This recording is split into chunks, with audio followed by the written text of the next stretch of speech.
Dah, maksudnya apa itu dicoret tulisan gobloknya, ha? Ya nggak tahu. Tanya sono sama Pak Ee. Hah? Emang Pak E itu dari dulu pilih kasih sama lu? Tahu, udah jelas-jelas lu ikutan bolos juga. Ya, mungkin dia tahu kali kalau gua itu dihasut sama kalian. Udah lu besok-besok mah nggak usah ikut bolos lah. Ya udah ih. Udah gini aja deh, lu masih mau main gak sama kita? Jangan gitu dong, Bobby. Mau main sama siapa lagi gua? Ya udah makanya jawab. Ya udah iya. Oke, berhubung udah kepalang tanggung, gimana kalau kita bikin geng? Boleh juga. Boleh juga. Apa nama gengnya? Geng 4G. Keren kan? Apaan geng 4G? Geng Porci. Geng 4G. Goblok, goblok, goblok, goblok. Gimana? Boleh juga. Enggak. Apaan? Gua nggak mau dibilang goblok. Ya lu maunya dibilang apa, Lu maunya apa sih? G yang satunya ganteng. Jadi goblok, goblok, goblok ganteng. Gimana? Setuju. Lampu ruang tamu nyala kuning redup. Suara jangkrik mulai gantian sama ribut siang. Dion duduk di lantai. Punggungnya nyender ke sofa. Buku masih kebuka tapi matanya ngelamun. Gue tahu tatapan itu. Tatapan orang yang lagi ngobrol sama pikirannya sendiri.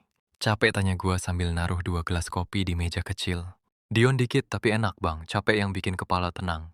Gue duduk di sebelahnya itu tandanya lu hidup bukan cuma jalan. Hari-hari makin padat. Dion mulai bangun sebelum alarm. Kadang malah gua yang kesiangan. Dia yang ngetok pintu kamar. Bang, ayo nanti telat. Dunia rasanya kebalik. Tapi gua suka di tempat kerja dia nggak. Banyak ngomel lagi, kalau salah dia ketawa dulu. Sebelum minta diajarin. Tangannya yang dulu gemeter sekarang mulai yakin. Pulang kerja bajunya bau keringat, tapi matanya lebih bersih. Suatu malam hujan turun gede. Atap rumah nenek bunyi kayak jenderang. Listrik mati. Kita duduk gelap-gelap. Cuma diterangin lilin. Dionar korek di jarinya. Bang, katanya pelan. Dulu gue pikir hidup gue habis. Pas nenek pergi, gue diam nunggu. Tapi sekarang gue ngerasa mungkin nenek bukan nutup cerita gue. Dia cuma berhenti jadi tokoh utama. Gue senyum kecil walau dia nggak lihat. Sekarang giliran lu pegang alurnya. Dia ketawa pendek. Iya, tapi kalau gue salah jalan, ia muter balik. Hidup bukan peta. Lebih mirip jalan kampung. Besoknya Dion bawa gitar kecil yang dulu selalu dia simpan. Senarnya udah karatan, tapi dia lap satu-satu. Di teras dia main pelan. Nada masih belepotan, tapi ada perasaan di situ. Tetangga lewat nengok sebentar, senyum, lanjut jalan. Dion berhented. Bang, suara gue jelek. Bukan jelek masih jujur. Dia mikir lalu lanjut main lagi. Kali ini lebih berani. Waktu jalan terus tanpa nanya. Bulan ganti bulan. Dion dapat nilai bagus pertama musik kalinya sejak lama. Dia lari masuk rumah sambil ngangkat kertas.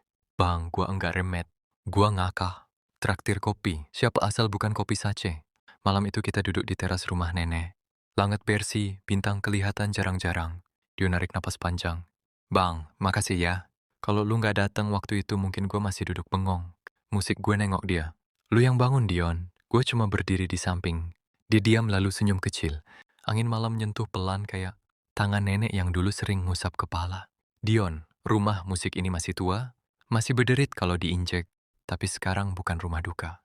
Ini rumah latihan hidup. Tempat jatuh, berdiri, salah, belajar, lalu jalan lagi. Don gua tahu, suatu hari Dion bakal melangkah lebih jauh dari teras ini. Tapi selama langkahnya masih punya arah, nilai nenek nggak akan pernah benar-benar pergi. Dia hidup di tawa Dion, di kerja kerasnya dan di mimpi-mimpi kecil yang sekarang berani tumbuh tanpa takut gelap. Suatu pagi, matahari masuk lewat celah jendela kamar Dion, nyorot tepat ke mukanya. Dia ngeluh, nutup wajah pakai bantal tapi tetap bangun. Dari dapur terdengar bunyi panci. Gue lagi goreng telur minyaknya meletup kecil.